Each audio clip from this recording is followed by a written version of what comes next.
This isn't fair.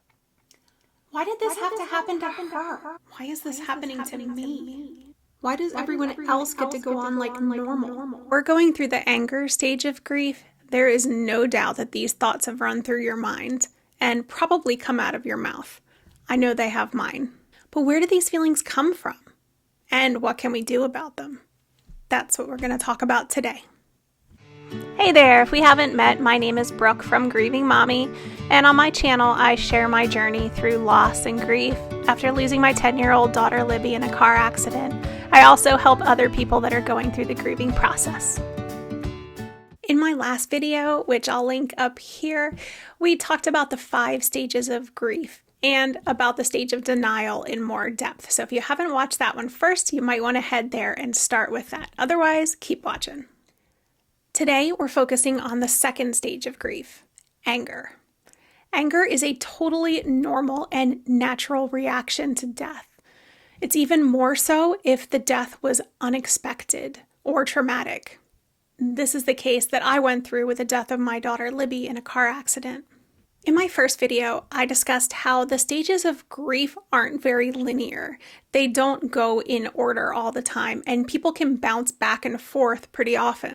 During many of these stages, our brains are just trying to protect us from what we can't handle at the moment. And that's the case with this second stage of anger. Anger, in reality, is just our brain's response to feeling like we lack control and we are helpless. Our mind realizes that we can't fix this problem. And so anger is our way of controlling those feelings that we can't help. We can be angry about a lot of things. We can be angry about the death or the things that we're never going to get to do with that person that we loved. We can even get angry because our own lives have to change so much because of the loss. This defense mechanism of our brain might leave us feeling irritable or frustrated, full of resentment, pessimistic, and sometimes even cynical. If you're grieving and can relate to feeling irritated, frustrated, cynical, or pessimistic, comment "I can" in the comments below, just so people can see how normal this reaction is to grieving. I find that I'm a lot more bitter than I used to be. It's very easy to fall into the trap of being annoyed by people's everyday problems that they complain about. Normal problems seem trivial and irritating to someone who is going through this stage of grief. Like, you had a bad day? My 10-year-old daughter died. But what's important to remember that this anger is completely normal and completely healthy. Again, these feelings are your body's way of processing your grief. So let yourself feel that anger if you feel it, because it's part of going through the process. However, it's important to remember that becoming temporarily bitter or pessimistic or short-tempered is one thing, but if a grieving person is exhibiting certain behaviors, it's time to look for additional help.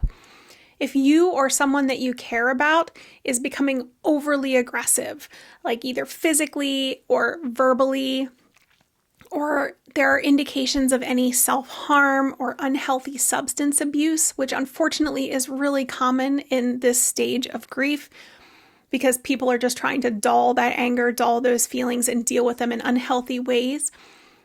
These are extreme reactions to grief, and they indicate the need for a professional to step in and intervene. Again, totally normal to have that happen. It's just really important to get that extra help if needed, if you're having these extreme reactions. So I have found with anger, things like deep breathing is really helpful, and honestly learning how to be more mindful so that I can tell when I'm starting to get those really angry feelings.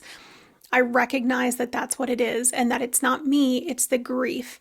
And a lot of times I will use guided meditation to try to calm myself down from that and become a little more grounded.